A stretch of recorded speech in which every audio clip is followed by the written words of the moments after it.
Bon alors aujourd'hui, on va reparler de la fonctionnalité Patchwork que je vous ai déjà présentée dernièrement. C'est vrai que lors de mon premier tuto, je vous avais plutôt présenté cette nouvelle interface comme d'une interface vous permettant de faire des moodboards. Alors c'était pas totalement faux, mais c'est vrai que la fonctionnalité première finalement de Patchwork, c'est de faire du storytelling. En fait, c'est de faire des storyboards et ça va vous permettre de mettre sur papier en fait la trame de votre histoire si vous avez une BD ou autre à créer. Donc c'est pour ça que vous voyez en arrière-plan donc du coup la vidéo de la petite BD que j'avais créée, puisqu'on va s'en servir d'exemple concret pour que je vous montre comment utiliser Patchwork concrètement avec un vrai cas d'usage. Donc c'est parti, on passe sur mon écran et je vous montre tout ça. D'ailleurs vous l'avez ici, hein, c'était dans l'annonce officielle de Midjourney, cette phrase-là qui dit bien, alors je vais vous le traduire en français si vous voulez bien: à l'avenir nous prévoyons que les personnages, les mondes et les autres éléments que vous créez dans Patchwork pourront être apportés dans d'autres applications de narration. Donc là évidemment traduit en français ça rend moins bien, mais c'est bien Storytellings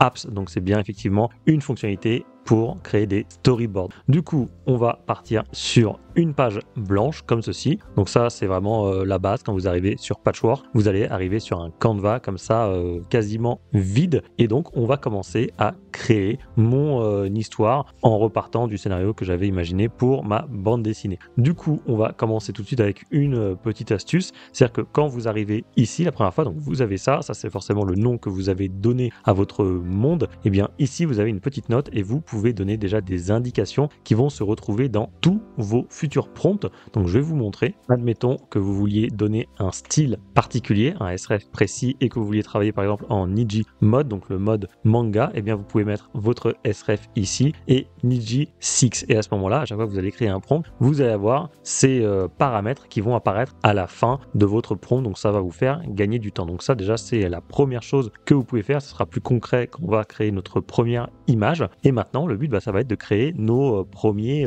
personnages. Donc le héros de notre histoire. Donc on va partir ici sur caractère. Vous avez toujours cette toolbar sur le côté. Maintenant évidemment ça prend plus de sens puisqu'on va l'utiliser comme outil de storyboard. Donc forcément caractère, event, place, etc. Là oui, ça a tout de suite beaucoup plus de sens. Du coup on va créer notre premier personnage. Donc en cliquant ici sur caractère, on va le mettre ici. On va lui donner un nom. Alors il n'en avait pas dans la BD, donc on va l'appeler héros tout simplement. Donc là on va peut-être lui mettre une description, mais c'est pas obligatoire. Le héros de notre BD, un homme brun avec une veste en cuir noir, bref, un truc comme ça. On va faire ça très simple. Et alors là maintenant, le but, ça va être de lui créer son visuel, donc son Cara design. Donc c'est parti, c'est ce qu'on va faire. On va cliquer ici, on va cliquer donc sur la palette Paint qui va en fait être l'équivalent de Imagine sur Discord, et on va faire un carré comme ceci. On choisit le format qu'on veut, on va partir là-dessus, et là vous voyez il est reparti en fait de notre description qu'on a donnée, et on a bien le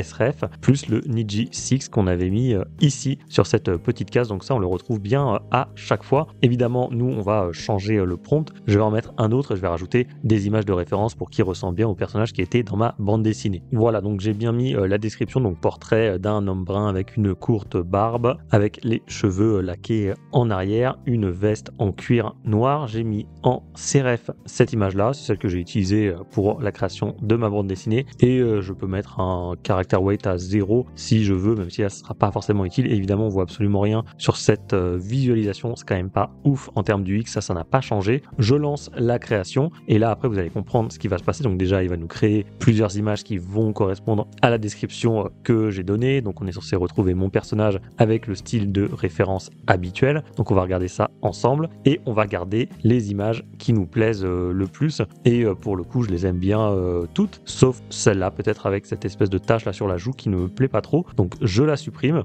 Je vais garder les autres qui sont quand même pas mal. On va rassembler ici en cliquant sur l'espèce de boîte. Voilà, comme ça permet de mieux mettre en place, de mieux présenter. Alors maintenant ce qui va être intéressant, c'est que si je recrée par exemple mon personnage ici, donc je vais faire image, j'ai cliqué là et je vais donc créer une nouvelle image comme ceci, voilà, et là je vais mettre par exemple le nom. Donc regardez bien ce que je vais écrire héros comme ceci, et là je vais mettre infer character, et là donc ce qui va se passer, vous allez voir, voilà, il y a cette petite étiquette qui s'est rajoutée, et donc ça va me permettre de créer une sorte de CREF, donc c'est le caractère référence. Et sur quoi il va se baser? Et ben il va se baser sur cette 3 images qui correspondent du coup maintenant au CRF du mot héros. Donc écoutez, on va reprendre le même prompt que tout à l'heure et comme ça vous allez voir ce que je veux dire. Donc pour récupérer le même prompt, vous pouvez faire par exemple un repaint ici. Vous pouvez, voilà, comme ça vous allez retrouver exactement le même prompt. Donc on y va, on reprend la même chose. On va le copier ici. Je peux même supprimer le mot héros. Maintenant, ça n'a plus d'importance. Et là, je vais écrire par exemple laughing. Donc le but, c'est qu'il rigole. Et pour bien vous montrer que ça fonctionne, je vais même supprimer l'image que j'avais mise en CRF. Voilà, comme ça, vous allez voir qu'on va avoir exactement le même personnage, alors qu'on n'a pas mis le mot CRF, donc le paramètre caractère référence. Donc c'est parti, je lance ça et donc vous allez voir, le but c'est qu'on se retrouve avec à peu près le même personnage. Celui-là, je peux le supprimer puisque j'en avais juste besoin pour retrouver mon prompt. Et donc maintenant, on attend et voilà, vous avez bien le même personnage. Cette fois-ci, il est en train de rigoler forcément, donc il a un sourire parce que je l'ai demandé dans le prompt, mais j'avais pas mis le CRF. Donc pourquoi ça a marché? Je vais vous le montrer. On va aller dans la galerie, cette fois-ci la mienne. Et voilà, on retrouve bien les images ici dans la galerie, comme vous vous souvenez ce que je vous avais dit. Lorsque vous créez sur Patchwork, après ça se retrouve directement donc dans notre galerie sur le site de Midjourney. Et ici, on a bien les images ici en CRF. Donc si je clique dessus, et c'est bien les images que nous avons créées sur Patchwork et qui sont donc rattachées au CRF. Cette image-là, on la retrouve notamment ici. Voilà, c'est celle-là. Donc ça, intéressant. Maintenant, celle-là, ces images-là, maintenant, je peux les supprimer. Autrement, elles seront ajoutées à chaque fois dans le CRF. Donc là, j'en ai pas besoin, je les supprime. Et voilà, donc on a créé notre premier personnage et on peut continuer comme ça, on peut créer d'autres personnages. Ça va être un petit peu, on va dire, l'introduction de notre storyboard. On va mettre les lieux, les événements qui vont se passer, les objets, etc. Donc là, on va créer un deuxième personnage. Ce deuxième perso, c'est notre espèce d'esprit frappeur. Là, vous vous souvenez de ce personnage. Hop, donc on va le recréer. Donc on va créer une image au format carré comme ceci, puis je vais aller chercher un prompt. Voilà, le prompt est créé, je lance et là maintenant j'ai mis en image de référence cette image-là, c'est celle que j'avais utilisée pour ma bande dessinée. Donc voilà, du coup on a notre perso qui est en train de se créer et qui ressemble plutôt pas mal à celui que j'avais dans ma BD. Je vais supprimer cette image-là, les deux là, peut-être juste celle-là. Voilà, donc là on a maintenant deux personnages qui sont créés. Maintenant on va créer un lieu également, donc vous l'avez ici, donc c'est place, et là c'est le lieu où se passe mon histoire, c'est-à-dire sur une espèce de planète Mars en plein milieu de l'espace. Donc le lieu, on va l'appeler Mars et cette fois-ci on va mettre une vraie description. Voilà, donc j'ai mis des images de référence avec un prompt ici disant que c'est une planète avec une surface rouge ressemblant à la planète Mars au milieu de l'univers avec des étoiles, etc. Cette fois-ci je peux lancer mon prompt directement parce que la description de la planète en fait correspond au prompt et ce à quoi je veux que ça ressemble. Donc c'est parti, je lance et c'est comme ça que petit à petit on peut créer. Donc on a déjà nos personnages, on a maintenant un lieu qui va se créer, on va aussi créer des objets. Donc on va voir avant à quoi ça va ressembler. Donc ça c'est pas mal, ça par exemple c'est très très bien, ça aussi, ça un peu moins parce que là ça fait, il n'y a pas la surface de la Terre, donc ça je le supprime si il veut bien. Donc c'est met des fois un petit peu de temps, voilà c'est bon, et ça je peux les garder parce que ça correspond bien à l'image que je me fais du lieu dans lequel je veux que se passe mon histoire. Je les rassemble. Maintenant, je vais créer rapidement deux objets aussi qui font partie intégrante de mon histoire, c'est-à-dire une boule de cristal et également un sablier. Donc c'est parti, cette fois-ci c'est propre. Donc propre, ce sont des accessoires. Je peux le créer ici. Là, je vais mettre sablier et puis c'est parti. Je vais reprendre un prompt pour créer mon objet, mon sablier. Je copie-colle la description. Je vais créer à nouveau une image comme ceci. Donc là, on va le mettre plutôt en format vertical. Je lance et comme ça, voilà, à chaque fois, ça va être raccordé à un objet, donc là en l'occurrence le sablier, et je vais créer un autre objet qui va être la boule de cristal. Je mets la description comme ceci, c'est exactement la même chose et je vais créer cette fois-ci une image au format un peu plus carré. C'est parti, voilà, alors là on a nos sabliers qui ressemblent à ce que je veux, à part peut-être celui-là. Hop, voilà, je le supprime et voilà notre boule de cristal. On va supprimer cette image parce qu'elle ne nous convient pas et donc voilà, on commence à avoir quelque chose ici. On va sélectionner les objets, on va les mettre à la fin. Comme ça, voilà, on a les personnages ici, le lieu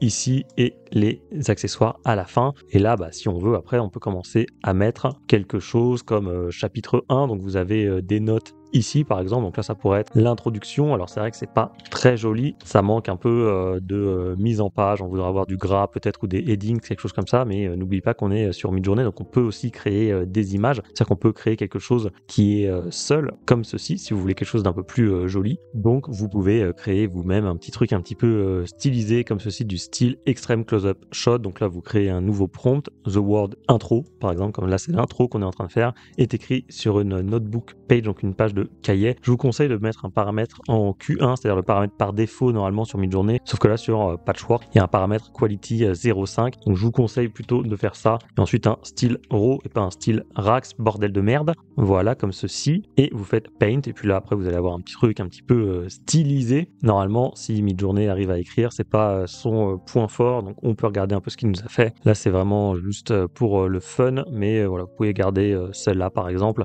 et après je vais vous montrer de toute façon d'autres choses que j'ai pu faire. Donc voilà, là on est vraiment sur l'introduction avec les personnages, les lieux, les objets, et ensuite le but c'est de continuer en allant vers la droite, en créant votre chapitre 1, votre chapitre 2, etc. etc. Je vais vous montrer, parce que ce travail je l'ai déjà fait en fait, donc je vais vous montrer un autre Canva que j'ai déjà créé. Ça va être l'occasion de créer ici un portail, si je le retrouve, voilà, portail ici, on va le mettre comme ceci, et on va aller rejoindre, voilà, addition ici, donc on va se retrouver dans cet autre monde qui est ici. Maintenant on va cliquer dessus, et je vais vous emmener justement sur cet autre univers que j'ai déjà créé. Voilà, nous y sommes, donc là on a bien exactement ce que j'ai fait à l'instant. Donc on a notre intro, on a notre petite étiquette initiale avec le sref, le Niji6, on a le personnage, le héros, on a également notre esprit ici, on a notre lieu et nos deux objets, le sablier et la boule de cristal. Je me suis créé aussi une petite flèche parce que c'est vrai que ça manque un peu, je trouve, pour un passage de l'introduction au chapitre 1, au chapitre 2, etc.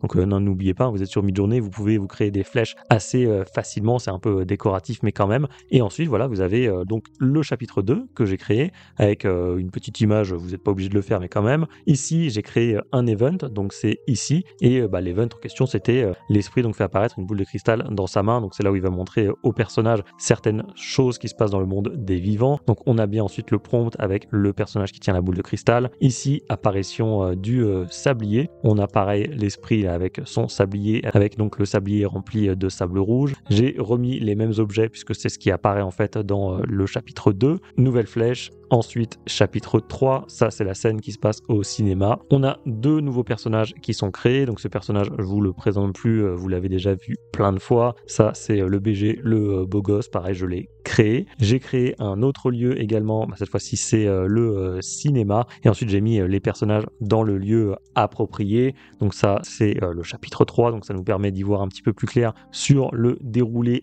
de l'histoire. Ensuite, chapitre 4, bon je vous fais pas un dessin hot comme ça XXX, donc vous avez compris ce qui allait se passer. On reprend les mêmes personnages qui sont ici, je crée un nouveau lieu, cette fois-ci c'est la chambre, et ensuite l'event en question, donc scène hot comme ceci, voilà pareil, je vous fais pas un dessin, vous avez compris. Chapitre 5, c'est le même personnage qui va ensuite tuer le personnage féminin, donc vous avez un nouveau lieu, le terrain vague, et ensuite un peu ce qui se passe, c'est-à-dire le personnage féminin qui se retrouve tué en fait et mise dans une brouette, et l'autre personnage qui creuse un trou avec sa pelle. Donc voilà, ensuite mis bout à bout, vous voyez que ça commence à donner quelque chose d'assez imposant, et donc ça nous permet comme ça de nous y retrouver dans notre histoire, de poser la trame un petit peu sur papier, en tout cas sur un Canva, et ensuite vous allez créer votre bande dessinée. Bien sûr ces images là vous pourrez les réutiliser en images de référence, par exemple comme je vous ai dit, vous allez les retrouver dans votre galerie Midjourney sur le site, mais si vous voulez par exemple faire copier l'image et les utiliser sur Discord, c'est tout à fait possible.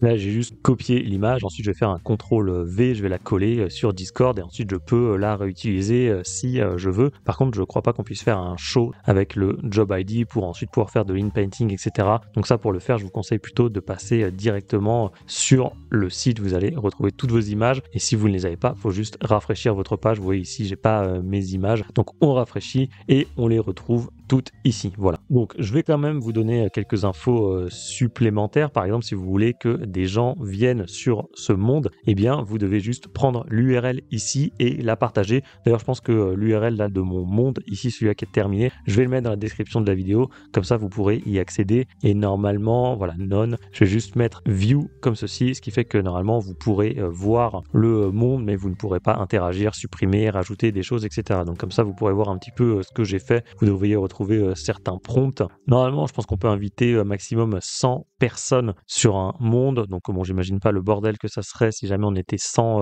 là-dessus. Donc voilà, je vous le dis juste pour l'information. Ce que vous pouvez faire également, par exemple, c'est double-cliquer juste sur le nom. Voilà, comme ceci, ça va vous sélectionner tous les éléments d'un coup et ensuite vous pourrez les déplacer. Ça, c'est un tout petit truc. Également, si vous supprimez une image malencontreusement, ce qui peut arriver. Donc, on va le faire, par exemple, comme ceci. On va la supprimer. Bon, bah là, évidemment, ça ne fonctionne pas. L'outil tombe quand même souvent en rade. C'est pour ça que je suis un peu blasé. Mais bon, en fait, ce que je voulais vous montrer, c'est que vous pouvez supprimer. Et ensuite, avec un CTRL Z, vous pouvez rattraper votre erreur. Ça m'est arrivé plusieurs fois. Mais là, je peux pas vous le montrer parce que le truc est un petit peu planté. Ça arrive assez souvent et c'est d'ailleurs extrêmement pénible. Enfin, alors je sais pas si je vais pouvoir vous le montrer parce que là, le truc a l'air d'être un petit peu mort. Ouais, bon, ça marche pas très bien. Bon, c'est pas grave. Vous vous souvenez, attendez, je vais vous remontrer dans Organize. Voilà, ces images-là qui étaient en loading screen. Je vous avais dit la dernière fois dans mon précédent tuto que je savais pas d'où ça venait. Bah, en fait, c'est quand vous créez un profile ici. En fait, au bout d'un moment, si vous laissez l'onglet qui va apparaître suffisamment longtemps, eh bien, il y a des images qui vont se créer derrière alors qu'on n'a absolument rien demandé. Et donc, ça va les rapatrier après dans votre galerie mid-journée. Donc voilà, vous inquiétez pas si vous voyez ces images-là qui sont créées, c'est simplement parce que vous avez créé donc une étiquette ici profile sur votre Canva. Bon, voilà, je m'arrête ici pour ce tuto. Je pense que vous l'avez compris. Je suis pas giga convaincu par cette fonctionnalité. Elle est très buggée. Est-ce que moi-même je l'aurais utilisé? Je ne sais pas, parce que pour l'instant ça me semble totalement inabouti. Enfin, c'est pas mal, mais ça bug souvent. Voilà, c'est pas très intuitif. Pour l'instant, il y a vraiment beaucoup de boulot encore à refaire selon moi. Je pense qu'ils auraient dû attendre avant de sortir ça. Et en plus, ce qui est un peu désespérant, c'est que personne leur avait demandé de travailler sur quelque chose comme ça. Donc je comprends pas pourquoi l'équipe de Midjourney passe du temps sur ce genre de fonctionnalité. Ça doit être très chronophage, alors qu'il y a tellement mieux à faire. Donc bon, voilà, je pense que vous l'avez senti au ton de ma voix. Je n'étais moi-même pas hyper emballé par cette fonctionnalité. Elle est cool, mais elle est pas aboutie et je sais pas si je l'utiliserai à nouveau. Donc voilà, je tenais quand même à vous présenter, on va dire, la fonctionnalité première de cette fonctionnalité Patchwork. Après, bon, bah, on aurait pu s'en passer. Ça sera peut-être utile pour certaines personnes, mais voilà, moi, pour ma part, je suis pas sûr d'y retourner. En tout cas, si vous voulez avoir plus d'infos sur cette fonctionnalité, je vous affiche en plein milieu de votre écran un tuto que j'avais fait. Donc c'est le tuto de présentation sur l'interface Patchwork. Donc si vous n'avez pas vu ce tuto, je vous invite vivement à le regarder.